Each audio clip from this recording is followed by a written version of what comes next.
Hello friends, हम लोग कक्षा 11वीं रसायन विज्ञान एनसीईआरटी का दूसरा चैप्टर पढ़ रहे हैं, परमाणु की संरचना।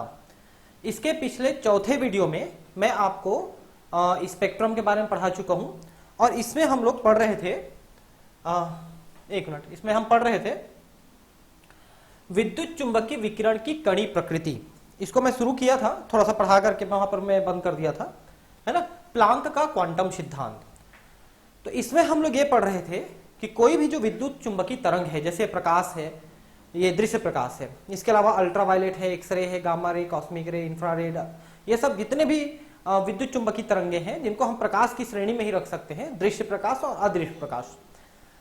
इनके जो तरंगे हैं वो न सिर्फ तरंग हैं बल्कि उनके साथ कण भी जुड़े हुए हैं और उन कणों को हमने क्वांटम कहा था। क्वांटम का मतलब भी मैंने आपको बताया था कि ऊर्जा के छोटे छोटे पैकेट्स हैं, उन्हीं को हम क्वांटम कहते हैं।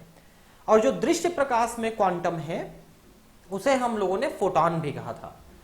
यही फोटॉन है जो हमारी आंखों में रेटिना में टकराते हैं तो रेटिना के कोन सेल, रॉड सेल को उत्तेजित कर देते हैं, जिससे हमको दिखाई देती है ना। उसमें उत्तेजना पैदा होती है तो उसकी उत्तेजना हमारे ब्रेन तक पहुंचती है न्यूरॉन्स के द्वारा, तो हमको दिखाई देती है।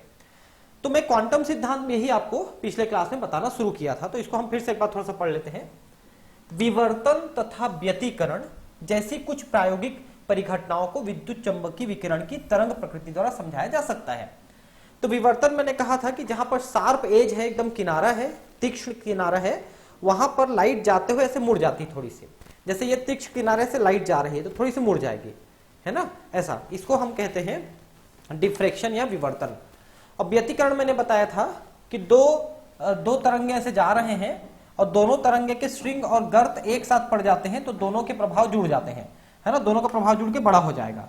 लेकिन अगर विपरीत आ जाता है, जैसे एक का स्ट्रिंग एक का गर्त आमने सामने पड़ेगा तो दोनों का प्रभाव एक दूसरे को कम कर देगा, इसे हम कहते हैं व्यतिकरण।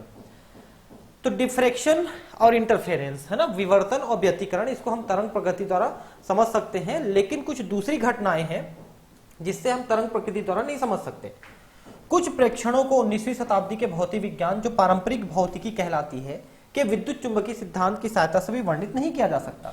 कौन कौन से ऐसी चीजें हैं जिसको हम तरंग प्रकृति द्वारा नहीं बता सकते? तो पहला है गर्म पिंड से विकिरण का उत्सर्जन, कृष्णिका विकिरण, ब्लैक बॉडी रेडिएशन। जैसे आप किसी चीज को गर्म करते हो, लोहे को गर्म करते हो तो धीरे धीरे गर्म होकर लाल हो जाती है, फिर और ज्यादा गर्म करते हो तो सफेद, और ज्यादा गर्म करते हो तो नीली हो जाती है। तो इस तरह से जो प्रकाश उत्सर्जित हो रही है, ब्लैक बॉडी उत्सर्जन हम उसको कहते हैं, कृष्ण पिंड उत्सर्जन कहते हैं।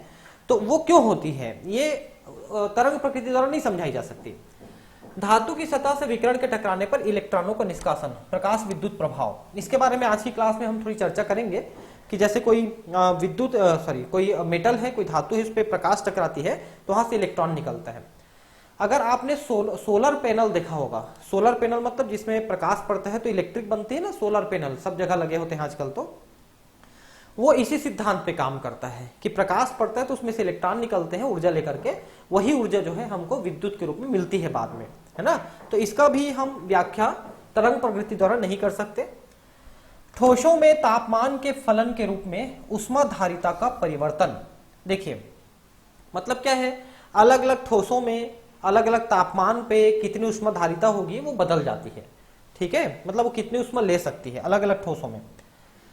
विशेषकर हाइड्रोजन के संदर्भ में परमाणु में देखे गए रेखा स्पेक्ट्रम, हम यहाँ पर देखेंगे कि हाइड्रोजन में एक इलेक्ट्रॉन जो है उसको ऊर्जा देते हैं, ऊर्जा लेकर के वो ऊपर के कक्षकों में चली जाती है जिसको हम उत्तेजित अवस्था कहते हैं, फिर वो उसी ऊर्जा को उत्सर्जित कर देती है प्रकाश के रूप में, फिर वापस अपने कक्ष में आ जाती है। तो जो उत्सर्जित करती है वो लाइमन, बामर, ब्रैकेट, फंड, ऐसे कई श्रेणियों में हम उसको बांटे हुए हैं, अलग अलग साइंटिस्ट के द्वारा खोजे गए हैं कि किस्म किस्म कितनी कितनी ऊर्जा के द्वारा निकलेगी, उसको भी हम इस चैप्टर में पढ़ेंगे आगे चल के। तो ये जो हाइड्रोजन स्पेक्ट्रम है इसको भी हम तरंग प्रकृति के द्वारा तो नहीं समझ सकते हैं। ये परिघटनाएं इंगित करती हैं कि निकाय केवल किसी विशेष मात्रा में ही ऊर्जा ले सकता है, ठीक है। कोई भी निकाय है, कोई भी बॉडी है, वो ऊर्जा ले तो सकता है लेकिन निश्चित मात्रा में ले सकता है, उससे ज्यादा नहीं। सभी संभावित ऊर्जाओं के ग्रहण अथवा उत्सर्जित नहीं की जा सकती, मतलब बहुत ज्यादा नहीं कर सकता है वो, मतलब लिमिट से ज्यादा नहीं ऊर्जा ले सकता है। यह ध्यान देने वाली बात है कि सन 1900 में मैक्स प्लांक द्वारा सबसे पहले उपरोक्त उल्लेखित कृष्णिका विकिरण की कोई ठोस व्याख्या की गई। तो मैक्स प्लांक ने सबसे पहले समझाने की कोशिश की कि कोई भी पदार्थ जब हम गर्म करते हैं तो वो प्रकाश क्यों उत्सर्जित करने लगता है, लोहा को गर्म करने पर क्यों लाल सफेद पीला नीला हो जाता है, इसको व्याख्या करने की कोशिश की थी। आइए हम पहले इस परिघटना को समझने का प्रयत्न करें जिसे आगे दिया गया है। गर्म वस्तुएं विस्तृत परास में विद्युत चुंबकीय तरंग दैर्ध्यों के विकिरण उत्सर्जित करती हैं। ठीक है, देखिए जैसे आप गर्म कर रहे हो, मैंने इसी को अभी बताया आपको कि गर्म करते समय पहले लाल फिर सफेद फिर नीला, है ना, इस तरह से उत्सर्जित करती हैं। तो ये विस्तृत परास हुआ। विस्तृत परास मतलब एक ब्रॉड रेंज हुआ स्पेक्ट्रम का, क्यों कितनी ज्यादा ऊर्जा लेगी। जैसे कम ऊर्जा मिली तो लाल हो जाएगा, ज्यादा ऊर्जा मिली तो सफेद, और ज्यादा ऊर्जा मिली तो नीला, क्योंकि इससे जो उत्सर्जित होने वाली विकिरण है उनकी ऊर्जा भी इसी पे निर्भर कर रही है। लाल प्रकाश में सबसे कम ऊर्जा है, सफेद में उससे ज्यादा है, नीला में उससे ज्यादा है ना, बैगनी में उससे ज्यादा रहता है। तो ये ऊर्जा किस बात पे डिपेंड करेगी भाई, कोई ऊर्जा देगा तभी ना, जब वो लेगा तो जितना ज्यादा ऊर्जा वो ले रहेगा उतना ऊर्जा दे सकता है ना, उसी को बात कर रहे हैं। उच्च ताप पर विकिरण का बड़ा भाग स्पेक्ट्रम के दृश्य प्रकाश में होता है। जब ताप बढ़ाया जाता है तो लघु तरंग दैर्घ्य नीला प्रकाश अधिक मात्रा में उत्पन्न होता है। देखिए तरंग दैर्घ्य जितना कम रहेगा, छोटा रहेगा, उसमें उतनी ज्यादा ऊर्जा होती है। तो नीले प्रकाश में ऊर्जा लाल प्रकाश की तुलना में ज्यादा होता है। उदाहरण के लिए जब किसी लोहे की छड़ को भट्ठी में गर्म करते हैं तब इसका रंग पहले हल्का लाल होता है, जैसे जैसे ताप बढ़ता जाता है वैसे वैसे अधिक लाल होता जाता है। जब इसे और गर्म किया जाता है तब इसमें से निकलने वाले विकिरण का रंग सफेद हो जाता है, और जब और बहुत ज्यादा गर्म किया जाता है तब यह नीला हो जाता है। मतलब इसमें जितनी ज्यादा ऊर्जा देते जाएंगे उतनी ज्यादा ऊर्जा ये अवशोषित करके उत्सर्जित भी करते जाएगी। इसका अर्थ यह है कि लाल विकिरण किसी विशेष ताप पर अधिक तीव्र होते हैं तथा दूसरे किसी ताप पर नीले विकिरण अधिक तीव्र होते हैं, है ना। तापमान बढ़ाते जा रहे हैं हम लोग, अर्थात गर्म वस्तुओं द्वारा उत्सर्जित विभिन्न तरंग दैर्ध्यों के विकिरणों की तीव्रता वस्तुओं के ताप पर निर्भर करती है। जितना ज्यादा गर्म करेंगे, जितना ज्यादा ऊर्जा देंगे, उतनी ज्यादा ऊर्जा बाद में छोड़ेगी, उसी के आधार पर उसकी तरंग दैर्ध्य निर्भर करती है। 1850 के अंत तक यह ज्ञात हो चुका था कि विभिन्न द्रव्यों से निर्मित वस्तुएं यदि विभिन्न तापों पर रखी हो तो वे विभिन्न मात्रा में विकिरण उत्सर्जित करती हैं। ठीक है ना, अलग अलग ताप पे अलग अलग विकिरण। इसके अतिरिक्त यह भी कि जब किसी वस्तु की सतह पर प्रकाश यानी विद्युत चुंबकीय विकिरण विकिरित किया जाता है तो विकिरित ऊर्जा का कुछ भाग ऐसे ही परावर्तित होता है, कुछ भाग अवशोषित होता है तथा कुछ भाग प्रेषित हो जाता है। देखिए जैसे किसी भी सतह पे आप प्रकाश डालते हो तो जितने गहरे रंग का रहेगा, जितना काला रंग का रहेगा, वो उतने ज्यादा ऊर्जा को अवशोषित कर पाएगा, और जितने हल्के रंग का रहेगा, जितना सफेद रहेगा, उतने ज्यादा प्रकाश को परावर्तित कर देगा। तो अगर अवशोषण ज्यादा करेगा तो गर्म भी जल्दी होगा, और गर्म जल्दी होगा वैसे वो विकृत भी जल्दी करेगा तो ठंडा भी जल्दी होगा। जो जल्दी गर्म होता है जल्दी ठंडा होता है, जो जल्दी देरी से गर्म होता है देरी से ठंडा होता है। अपूर्ण अवशोषण का कारण यह है कि नियमानुसार साधारण वस्तुएं विकिरण की अपूर्ण अवशोषक होती हैं। ठीक है, संपूर्ण अवशोषक कोई भी पदार्थ नहीं है दुनिया में।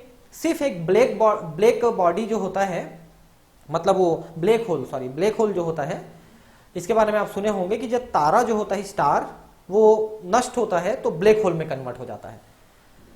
अंतरिक्ष में बहुत सारे ब्लैक होल हैं, ऐसा अंदाज है। वो ब्लैक होल इतना पावरफुल है कि कोई भी प्रकाश उसमें जाती है तो उसमें से परावर्तित होकर नहीं आ पाती, वो पूरा अवशोषित कर लेती है।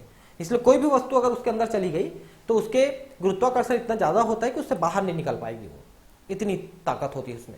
बाकी हमारे पृथ्वी में जो भी पदार्थ है अगर वो काले रंग का है भी, जैसे मान लो ये काले रंग का है, तो काले रंग का होते हुए भी ये पूरी तरह से अवशोषित नहीं कर पाएगा। इस तरह से संपूर्ण अवशोषक कोई है ही नहीं, वो थोड़ा बहुत परावर्तित तो करेगा ही करेगा। ठीक है, इसलिए अपूर्ण अवशोषक है। पूर्ण अवशोषक वो होता जो कभी भी वो नहीं करता, मतलब विकिरण को परावर्तित नहीं करता, तो वो पूर्ण अवशोषक होता। लेकिन ऐसा कोई भी ब्लैक बॉडी दुनिया में कम से कम नहीं है। एक ऐसा आदर्श पिंड जो हर प्रकार की आवृत्तिक विकिरणों को एक समान उत्सर्जित अथवा अवशोषित करता है कृष्णिका या ब्लैक बॉडी कहलाता है, तथा इस पिंड से उत्सर्जित विकिरण को कृष्णिका विकिरण कहते हैं। तो ये काल्पनिक है, पूरी तरह से ब्लैक बॉडी होना ये काल्पनिक है कि मतलब जो पूरे को अवशोषित कर ले और पूरे को उत्सर्जित कर दे, ऐसे को कृष्णिका विकिरण ब्लैक बॉडी के द्वारा कृष्णिका विकिरण कहते हैं। कृष्णिका मतलब काली। वास्तव में ऐसा कोई पिंड नहीं होता है। कार्बन ब्लैक लगभग कृष्णिका के बहुत समान होता है। कार्बन ब्लैक क्या होता है? जिसमें कार्बन जो है चारकोल टाइप का जो कार्बन है वो पुता रहता है तो काफी अवशोषित कर लेता है। कृष्णिका का एक अच्छा भौतिक सन्निकटन सूक्ष्म छिद्र युक्त एक गुहा होती है। ठीक है, देखिए हम क्या करते हैं, यहां पर आप देखिए ये एक बॉल है जो काले रंग की है, अंदर भी काला है बाहर भी काला है।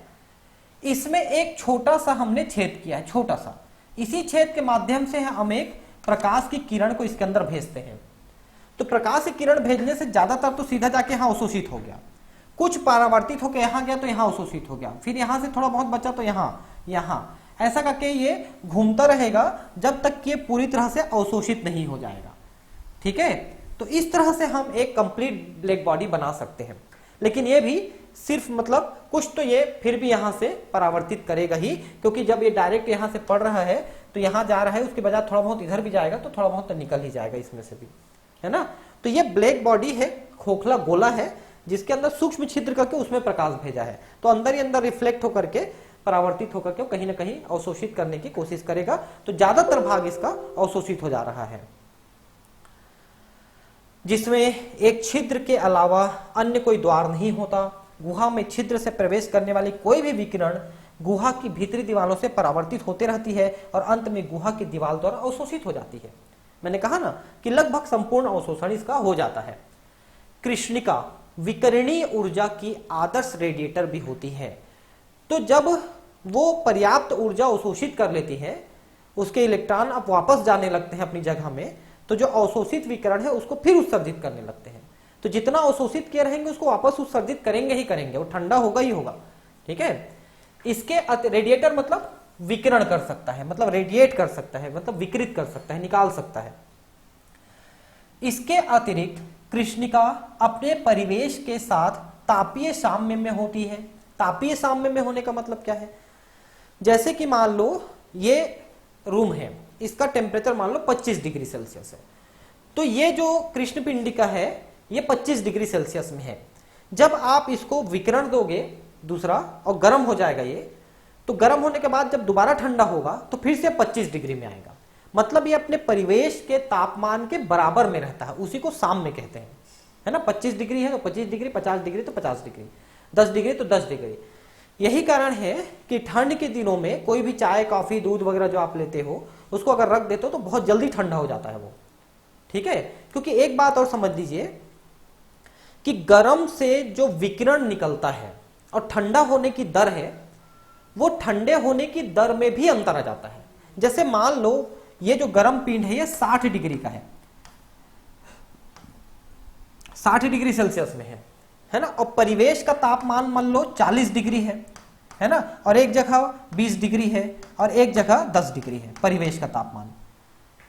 तो अब देखिए कि 60 से 40 उतरने में मान लो 10 मिनट लगता है, तो 40 से 30 उतरने में 5 मिनट लगेगा, 30 से 20 उतरने में 2 मिनट लगेगा, 20 से 10 उतरने में 1 मिनट लगेगा, आधा मिनट लगेगा।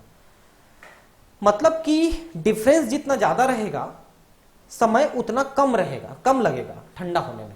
मान लो 60 डिग्री में रखा हुआ तापमान वाला गर्म पिंड है और परिवेश का तापमान 10 डिग्री है, तो 60 से 10 उतरने में मान लो उसको 10 मिनट लगता है, और उसी परिवेश का तापमान 40 डिग्री कर दोगे तो 60 से 40 उतरने में 8-9 मिनट लग जाएगा। मतलब गैप ज्यादा रहेगा ना तो जल्दी ठंडा होगा कोई भी चीज, ये मैं कह रहा हूं आपको। यह दिए गए समय में प्रति इकाई क्षेत्रफल में उतनी ऊर्जा विसरित करती है जितना उसने परिवेश से अवशोषित किया था। ठीक है, तो कितनी ऊर्जा दिया? जितना उसने अवशोषित किया था उतनी ऊर्जा दे देगा। कृष्णिका से उत्सर्जित प्रकाश की मात्रा या विकिरण की तीव्रता तथा उसका स्पेक्ट्रम में वितरण केवल उसके ताप पर निर्भर करता है।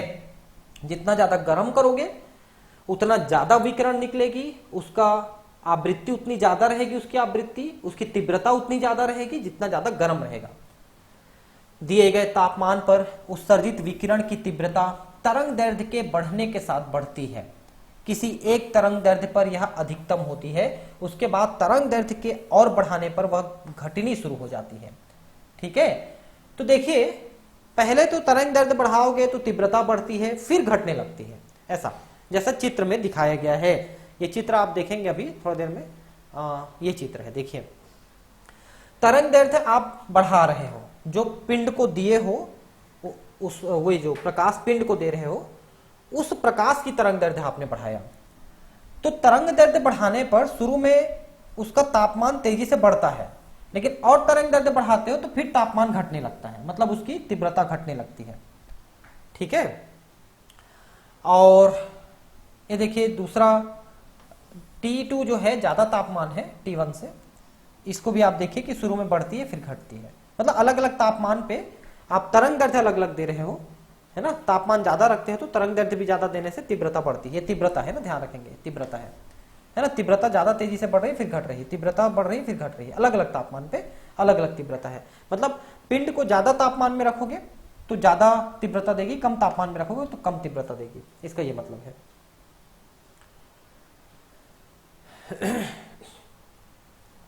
इसके अतिरिक्त जैसे जैसे ताप बढ़ता है वक्र का उच्चिष्ट लघु तरंग दैर्ध्य की ओर स्थानांतरित हो जाती है ना।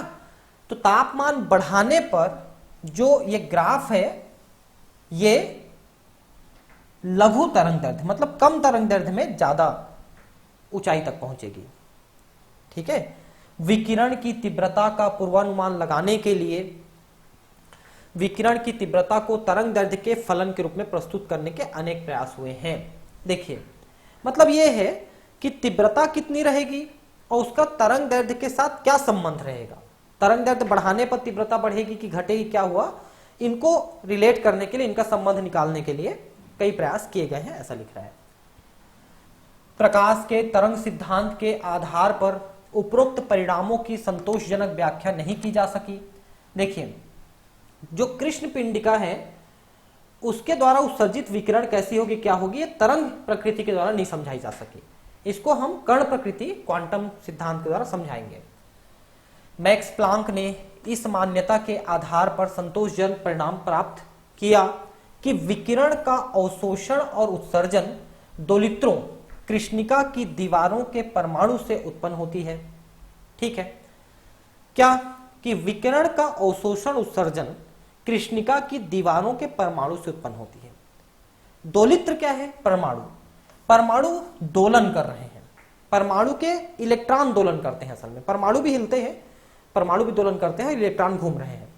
ठीक है, यह लगातार विद्युत चुंबकीय विकिरणों के दोलित्रों के साथ ऊर्जा का आदान प्रदान करते रहते हैं, पहले लेंगे फिर देंगे ऊर्जा को। प्लांक ने यह माना कि विकिरण को ऊर्जा के विविक्त भागों में बांटा जा सकता है। डिस्क्रीट मतलब डिसकंटिन्यूअस। देखिए जो विकिरण निकलता है वो कंटिन्यू एक ही विकिरण नहीं निकलता, वो टुकड़े टुकड़े में निकलता है, उसको विविक्त कहते हैं, रुक रुक के। ठीक है, विविक्त का मतलब टुकड़े टुकड़े में, मतलब रुक के निकलेगा, ऐसा। मैक्स प्लांक ने मान्यता दी कि परमाणु और अणु केवल विविक्त मात्रा में ऊर्जा उत्सर्जित करते हैं, न कि सतत रूप से। ये देखिए, न कि सतत या अनवरत रूप से। तो यही तो मैंने अभी आपको बताया कि परमाणु अणु जो ऊर्जा उत्सर्जित करते हैं वो लगातार ऊर्जा उत्सर्जित या अवशोषित नहीं करते हैं, वो रुक रुक के करते हैं। पहले अवशोषित करेंगे फिर उत्सर्जित कर देंगे, अवशोषित करेंगे उत्सर्जित कर देंगे। ऐसा नहीं कि अवशोषित करते रहेंगे फिर उत्सर्जित करते रहेंगे, ऐसा नहीं है। अवशोषण उत्सर्जन ऐसा करते हैं, उसको विविक्त कहते हैं। विविक्त मतलब रुक रुक के, एक चीज रुकेगा फिर दूसरा होगा, ऐसा।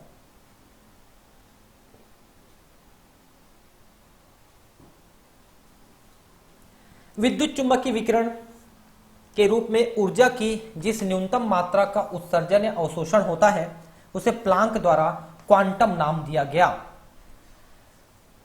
तो क्वांटम मैंने बताया ना कि जो ये विद्युत चुंबकीय विकिरण है इसमें छोटे छोटे कण होते हैं जिसमें ऊर्जा भरी होती है, उसी को क्वांटम कहा गया। और जो दृश्य प्रकाश का क्वांटम है इसको फोटॉन भी कहते हैं और क्वांटम भी कहते हैं। विकिरण के एक क्वांटम की ऊर्जा E उसकी आवृत्ति के समानुपाती होती है। आवृत्ति ज्यादा, ऊर्जा ज्यादा और तरंग दैर्ध्य कम, क्योंकि आवृत्ति और तरंग दैर्ध्य उल्टे हैं। समझ रहे हैं बात को? आवृत्ति ज्यादा तो तरंग दैर्ध्य कम, और आवृत्ति ज्यादा तो ऊर्जा ज्यादा। ठीक है, तो ई जो है प्रोपोर्शनल है न्यू के, मतलब ऊर्जा आवृत्ति के समानुपाती है, और समानुपाती चिन्ह को हटाने के लिए एक नियतांक लेना पड़ता है। तो यहां पर E इजकल टू लिखने के लिए एक नियतांक लेना पड़ेगा, और वो नियतांक है H। ठीक है, H, ये थोड़ा सा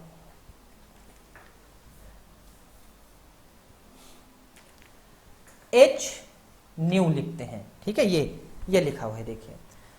तो ये जो H है ये प्लांक स्थिरांक कहलाता है।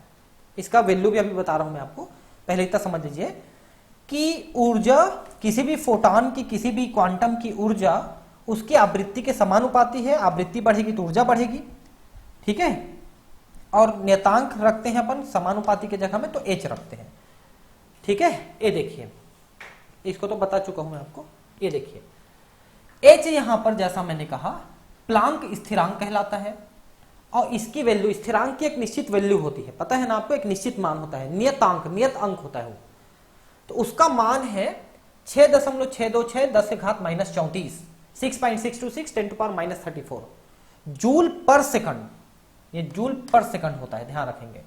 ठीक है, तो ये H का मान है, इसको जरा आपको याद करना है, H का मान याद करना है। ठीक है, तो मतलब ये है कि किसी भी फोटॉन में या किसी भी क्वांटम में जो ऊर्जा होती है वो H न्यू के बराबर होती है। ठीक है, उसकी आवृत्ति और इसका गुणनफल दोनों के बराबर होती है। क्वांटीकरण की तुलना, मतलब क्वांटम में कितनी ऊर्जा है उसकी तुलना सीढ़ियों पर खड़े होने से की गई है। कोई भी व्यक्ति सीढ़ियों के किसी भी पायदान पर खड़ा हो सकता है, परंतु बीच में दो पायदानों के बीच में खड़ा नहीं हो सकता। ऊर्जा का मान भी समुच्चय में से कोई भी हो सकता है, परंतु मानों के बीच में नहीं हो सकता। जैसे ऊर्जा 0 हो सकती है, H new, 2H new, 3H new, ऐसा हो सकता है। मतलब ऊर्जा की मात्रा कितनी H न्यू होगी वो नियतांक रहेगा, मतलब पूर्णांक में रहेगा, भिन्नांक में नहीं रहेगा।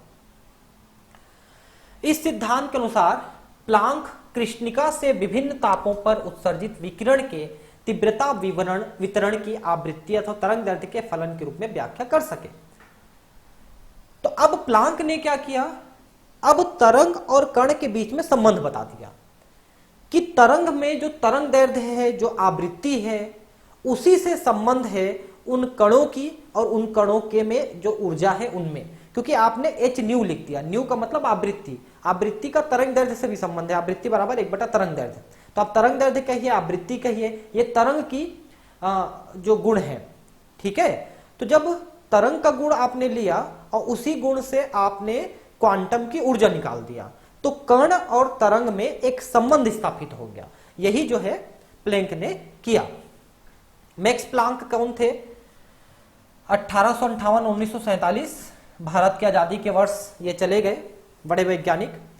मैक्स प्लांक एक जर्मन भौतिक विज्ञानी थे। सन 1879 में म्यूनिख विश्वविद्यालय से सैद्धांतिक भौतिकी में पीएचडी की। म्यूनिख मेरे हिसाब से ये ऑस्ट्रेलिया का कोई शहर है, म्यूनिख। ठीक है, इन्होंने भौतिकी में पीएचडी की। 1888 में बर्लिन विश्वविद्यालय, बर्लिन जर्मनी में है, के इंस्टीट्यूट ऑफ थ्योरेटिकल फिजिक्स में निदेशक नियुक्त किए गए। अब सोचिए इतने बड़े पोस्ट में आ गए ये, है ना, बहुत जल्दी किए।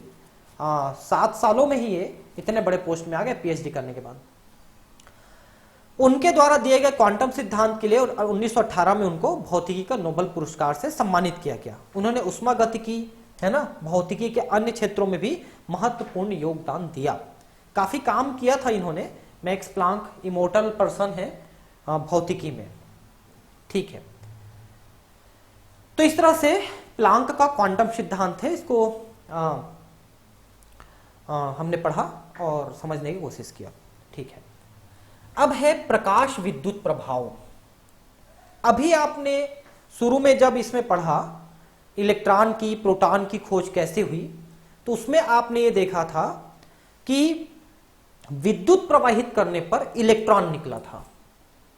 ठीक है, तो हम क्या करेंगे, प्रकाश भेज करके, देखिए पहले विद्युत प्रवाहित किया तो इलेक्ट्रॉन निकला, इलेक्ट्रॉन जो है स्फुरदीप्ति में जाके प्रकाश उत्पन्न किया, है ना, विद्युत से इलेक्ट्रॉन, इलेक्ट्रॉन से प्रकाश। तो हम प्रकाश से इलेक्ट्रॉन, इलेक्ट्रॉन से विद्युत भी उत्पन्न कर पाएंगे।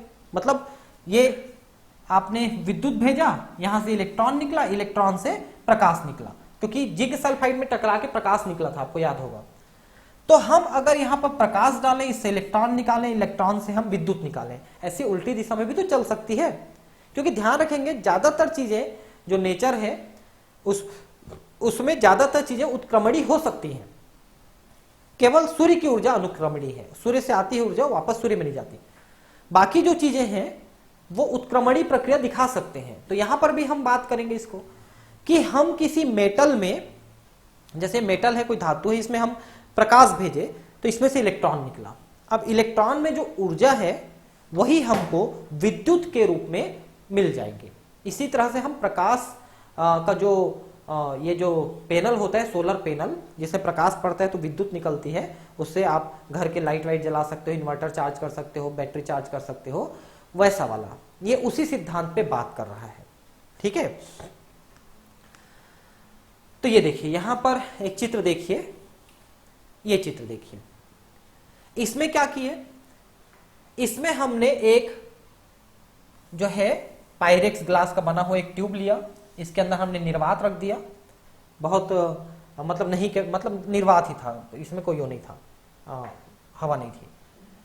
फिर ये जो धातु सतह है, ये धातु पे भी, अलग अलग धातु पे निर्भर करता है कितना जल्दी इलेक्ट्रॉन दे सकता है ना। तो इस पे हमने जब प्रकाश दिया तो प्रकाश देने पर ये इलेक्ट्रॉन छोड़ दिया।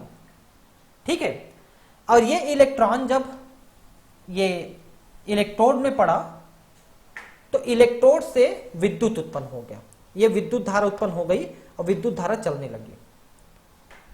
तो ये प्रकाश विद्युत प्रभाव पड़ा, मतलब प्रकाश पड़ने पर इलेक्ट्रॉन, इलेक्ट्रॉन से विद्युत बना, उसी को प्रकाश विद्युत प्रभाव कहते हैं। अब ये जो धातु है कितना आसानी से इलेक्ट्रॉन देगा, ये निर्भर करता है धातु की प्रकृति पे। जैसे lithium, sodium, potassium, rubidium, caesium, ये जो पहले ग्रुप वाले मेटल हैं आपके आवर्त सारणी में, पहला जो ग्रुप है उसमें से आसानी से इलेक्ट्रॉन निकलता है। फिर जैसे जैसे आप ग्रुप में आगे बढ़ते जाओगे, अगले वाले कॉलम में आते जाओगे, उनमें से इलेक्ट्रॉन निकालना ज्यादा मुश्किल होता चला जाता है।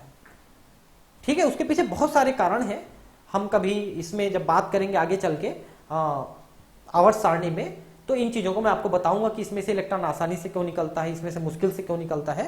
क्योंकि इलेक्ट्रॉन और प्रोटॉन के बीच में बंध होता है, तो जितने ज्यादा प्रोटॉन रहेंगे इलेक्ट्रॉन को उतने ज्यादा बांध के रखते हैं लोग, और जितने कम प्रोटॉन रहेंगे उतना कम बांध के रखेंगे, तो उसको निकालना ज्यादा आसान होता है। तो lithium, sodium, potassium, rubidium, caesium, इसमें कम कम है प्रोटॉन, इसी कारण से वो कम बंध रहता है, तो जल्दी निकल जाते हैं, है ना। तो सबसे आसानी से लिथियम से निकलेगा, ऐसा है इसका मतलब। प्रकाश विद्युत प्रभाव 1887 में एच हर्ट्ज ने एक बहुत ही दिलचस्प प्रयोग किया, जिसमें कुछ धातुओं जैसे पोटेशियम, रुबिडियम, सीजियम इत्यादि की सतह पर उपयुक्त आवृत्ति वाला प्रकाश डालने पर, जैसा चित्र में हमने देखा, इलेक्ट्रॉन निकलते हैं। इस परिघटना को प्रकाश विद्युत प्रभाव कहते हैं।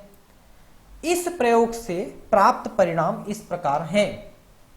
पहला, धातु की सतह से प्रकाश पुंज के टकराते ही उस सतह से इलेक्ट्रॉन निकलते हैं, अर्थात धातु की सतह से इलेक्ट्रॉन निष्कासन तथा सतह पर प्रकाश पुंज के टकराने के बीच कोई समय अंतराल, टाइम लैग नहीं होता। जैसे ही टकराएगा फट से इलेक्ट्रॉन निकलेगा, उनके बीच में कोई गैप नहीं होता, समय अंतराल नहीं होता। ऐसा नहीं कि टकराएगा उसके 2 सेकंड बाद, 1 सेकंड बाद निकलेगा, ऐसा नहीं, तुरंत निकलेगा। क्यों निकलता है पता है? क्योंकि जो धातु के परमाणु में जो इलेक्ट्रॉन घूम रहे हैं, उन इलेक्ट्रॉनों से टकराते हैं क्वांटम, फोटॉन, और उनको टकरा के निकाल देते हैं। जैसे आपने कंचे की गोली खेली होगी बचपन में, अगर तो ऐसे कंचा मारते थे तो टक से टकरा के कंचे को बाहर निकाल देता था। वैसे ही कंचा जो आपने खेला वो फोटान है, क्वांटम है, वो भी तो कण है ना, और इलेक्ट्रॉन भी कण है, दोनों लगभग एक जैसे कण है, इलेक्ट्रॉन और फोटान या क्वांटम। तो क्वांटम जाके टकराया तो इलेक्ट्रॉन को ऊर्जा दिया तो इलेक्ट्रॉन छिटक के बाहर निकल गया, ये है उसका मतलब। निष्कासित इलेक्ट्रॉनों की संख्या प्रकाश की तीव्रता के समानुपाती होती है। देखो, इलेक्ट्रॉन कितना निकलेंगे ये प्रकाश की तीव्रता पे निर्भर करता है। तीव्रता मतलब तेज और धीमा, डिम लाइट है तो कम तीव्रता है, तेज लाइट है तो ज्यादा तीव्रता है। तो ज्यादा तीव्रता रहेगी तो इलेक्ट्रॉनों की संख्या ज्यादा रहेगी निकलने वाले, लेकिन इलेक्ट्रॉन जो निकले, कम निकले ज्यादा निकले, तीव्रता पे निर्भर करते हैं। लेकिन उन इलेक्ट्रॉनों में ऊर्जा कितनी रहेगी ये प्रकाश की आवृत्ति पे निर्भर करता है। प्रकाश की आवृत्ति फिक्स है, चाहे वो डिम लाइट दे कि तेज लाइट दे, आवृत्ति फिक्स है। तो उस आवृत्ति पे, जैसे मान लो प्रकाश आपने डिम दिया, मान लो 1 इलेक्ट्रॉन निकला, उस इलेक्ट्रॉन की ऊर्जा थोड़ा तेज किया 2 इलेक्ट्रॉन निकला उसकी, और थोड़ा तेज किया 3 इलेक्ट्रॉन निकली उसकी, तो 1 2 3 जितने भी इलेक्ट्रॉन निकले उन सब की ऊर्जा एक जैसी रहेगी, क्योंकि जो आपने डिम तेज तेज तेज करते गए वो उस प्रकाश की आवृत्ति एक समान थी। तीव्रता बढ़ती गई लेकिन आवृत्ति एक समान थी। तो आवृत्ति एक समान थी तो निकलने वाले इलेक्ट्रॉनों में ऊर्जा एक समान थी। यह अलग बात है कि इलेक्ट्रॉनों की संख्या बढ़ती चली गई, यह अलग बात है। प्रत्येक धातु के लिए एक अभिलाक्षणिक न्यूनतम आवृत्ति होती है जिसे देहली आवृत्ति कहते हैं, और जिससे कम आवृत्ति पर प्रकाश विद्युत प्रभाव प्रदर्शित नहीं होता है। अब देखिए, जैसे कि मान लो ये इलेक्ट्रॉन घूम रहे हैं, ठीक है, इस इलेक्ट्रॉन को ठोकर मार के निकालने के लिए ये जो क्वांटम है इसके पास एक न्यूनतम ऊर्जा होनी चाहिए, तभी वो टक से मारेगा, निकल जाएगा। अगर उससे कम ऊर्जा रहेगी तो टक टक टक मारता रहेगा लेकिन वो नहीं निकलेगी, कितने देर भी मारता रहेगा नहीं निकलेगी। लेकिन अगर उतनी ऊर्जा आई तो टक से मारेगा कि बार में निकल गई। तो ये जो न्यूनतम ऊर्जा है जो फोटान में होना चाहिए, जो आवृत्ति होना चाहिए, क्योंकि आवृत्ति पे ऊर्जा निर्भर कर रही है, फोटान की जो ऊर्जा है वो आवृत्ति पे निर्भर करती है ना। अभी ने देखा आपने E=h/, आपने देखा आवृत्ति पे ऊर्जा निर्भर कर रही है। तो आवृत्ति न्यूनतम कितना रखोगे कि न्यूनतम ऊर्जा रहे जिससे इलेक्ट्रॉन निकल सके, उस न्यूनतम आवृत्ति न्यूनतम ऊर्जा को थ्रेशोल्ड कहते हैं। थ्रेशोल्ड मतलब देहली, और देहली मतलब क्या होता है पता है? दहलीज। ये दरवाजा है, आप अगर पुराने जमाने के कोई घर देखे होंगे तो घर से निकलने वाला जो दरवाजा होता था उसमें दरवाजे के बीच में इतनी ऊंची ऐसे छोटी सी ऐसे देहली बना दिया थे, देहरी बोलते थे उसको। उसको पार करके, ऐसे पार करके जाओगे तभी घर से निकल सकते हो या घर के अंदर आ सकते हो, है ना। उसको इसलिए बनाई जाती थी कि घर में बहुत छोटा बच्चा है तो ऐसे ऐसे चल के घर के बाहर मत निकल जाए, उसके लिए उसको बनाई जाती थी। और दूसरा, जब दरवाजा को बंद करते थे तो दरवाजे के नीचे गैप नहीं बचता था जिससे सांप बिच्छू अंदर नहीं घुसता था, इसके लिए उसको बनाई जाती थी। आजकल आधुनिक जमाने में लोग उसको नहीं बनवाते हैं, जबकि वो बहुत काम का चीज था। तो दहलीज को जब तक पार नहीं करोगे तब तक आप बाहर नहीं निकल सकते। वैसी दहलीज ऊर्जा जिससे वो पार करने पर ही वो इलेक्ट्रॉन निकल सकते थे। तो उसको टकराने वाले जो फोटॉन थे, क्वांटम थे, उसमें भी कम से कम उतनी ऊर्जा होनी चाहिए, और वो ऊर्जा आवृत्ति पर निर्भर करती है। तो कम से कम उतनी आवृत्ति होनी चाहिए कि वो टकरा के उसको निकाल सके, और उस आवृत्ति को अपन कहते हैं ν0। और जो न्यूनतम आवृत्ति है उसको ν0 कहते हैं, ठीक है। अब देखिए कि न्यूनतम आवृत्ति में टकरा के निकल तो जाएगा लेकिन उसमें ऊर्जा नहीं बचेगी, क्योंकि सारी ऊर्जा निकलने में खर्च हो गई। जो इलेक्ट्रॉन निकली उसमें ऊर्जा नहीं बची। तो अगर ऊर्जा नहीं बची तो आपको उससे न तो आगे चल के कोई विद्युत मिलेगी न कोई काम होगा। तो टकरा के निकलने में जो ऊर्जा खर्च हुई उसके अतिरिक्त और एक्स्ट्रा ऊर्जा उसको मिलनी चाहिए। मतलब जो टकराने वाली की आवृत्ति थी, न्यूनतम आवृत्ति से थोड़ी ज्यादा रखोगे तो निकलने वाले इलेक्ट्रॉन में उतनी ज्यादा ऊर्जा बची रहेगी। जैसे मान लो निकलने के लिए 10 ऊर्जा की जरूरत थी, आपने जो फोटॉन टकराया उसमें 10 की ही ऊर्जा है, तो निकलने के बाद इसकी ऊर्जा 0 बचेगी क्योंकि इतना खप गया। लेकिन अगर भेजने वाले में 15 की ऊर्जा आपने दिया, 10 खर्च हो गया, तो 5 की ऊर्जा बचेगी नहीं बचेगी। यही ऊर्जा उसमें काइनेटिक ऊर्जा के रूप में बचेगी इलेक्ट्रॉन में, और यही आपको विद्युत के रूप में आगे मिल जाएगी। ये देखिए, ये जो अंतर है जो आपने दिया उसकी आवृत्ति है, जो न्यूनतम चाहिए उसकी आवृत्ति है, तो जितनी ज्यादा आपने दिया वही इलेक्ट्रॉनों के कुछ गतिज ऊर्जा में बदल जाती है। गतिज ऊर्जा प्रयुक्त प्रकाश की आवृत्ति के बढ़ने के साथ साथ बढ़ते जाती है, तो इलेक्ट्रॉन की ऊर्जा बढ़ती जाएगी। उपरोक्त सारे परिणामों की व्याख्या पारंपरिक भौतिकी के नियमों के आधार पर नहीं की जा सकी। उन नियमों के अनुसार प्रकाश की किरण की ऊर्जा की मात्रा प्रकाश की तीव्रता पर निर्भर करती थी, ठीक है, जबकि दूसरे शब्दों में आज जो ऊर्जा है वो आवृत्ति पर निर्भर करती है, आज जो हम जानते हैं।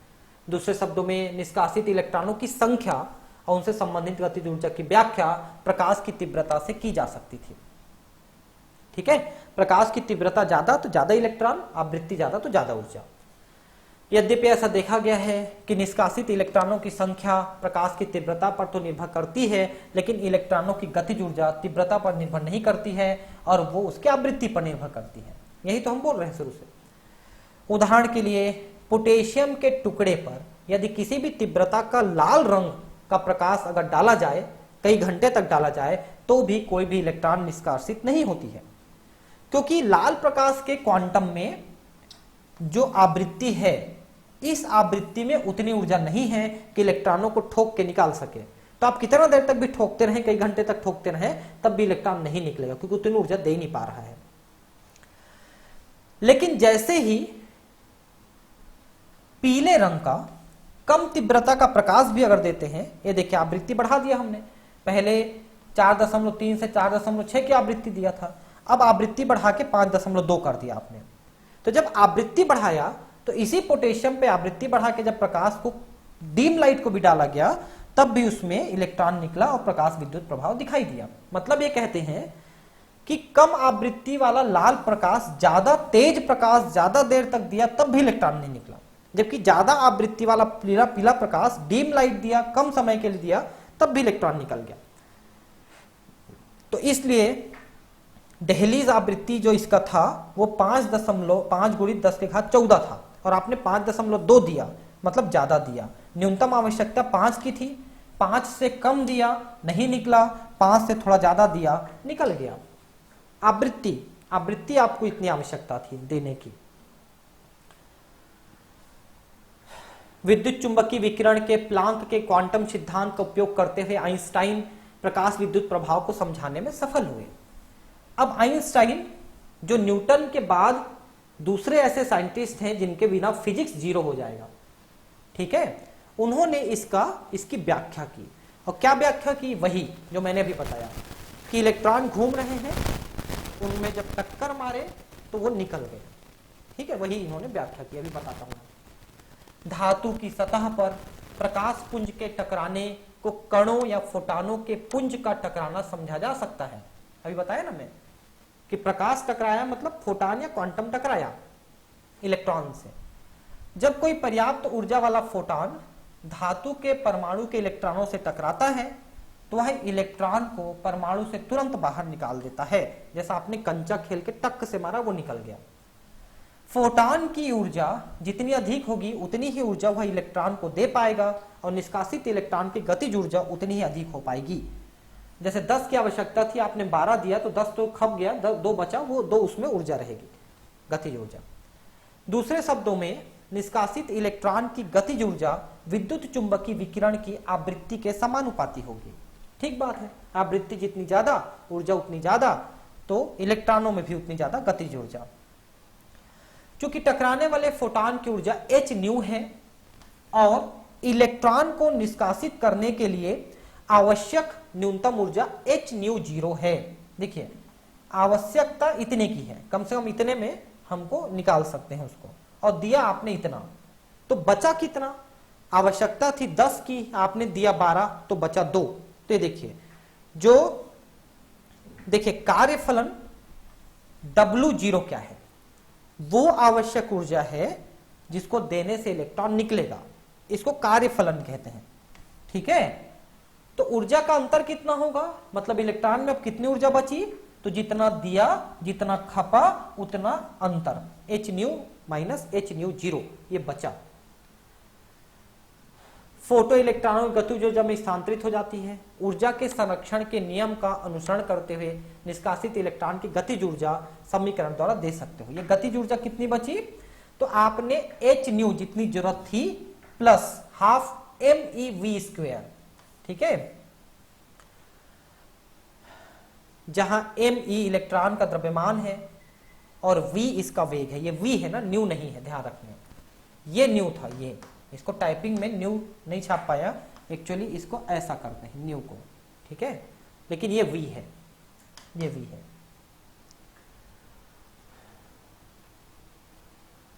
अंत में अधिक तीव्रता वाले प्रकाश में फोटॉनों की संख्या अधिक होगी, परिणाम स्वरूप निष्कासित इलेक्ट्रॉनों की संख्या भी उस प्रयोग की तुलना में अधिक होगी।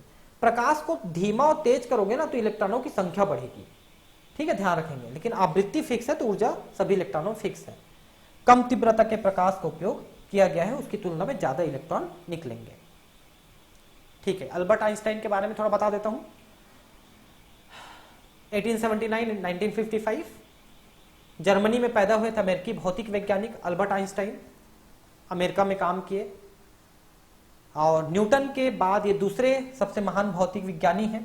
1905 में जब वे बर्ने में एक स्विस पेटेंट ऑफिस में तकनीकी सहायक थे, तब विशेष आपेक्षिकीयता, ब्राउनिक गति और प्रकाश विद्युत प्रभाव पर छपे उनके 3 शोध पत्रों ने भौतिक के विकास को बहुत प्रभावित किया।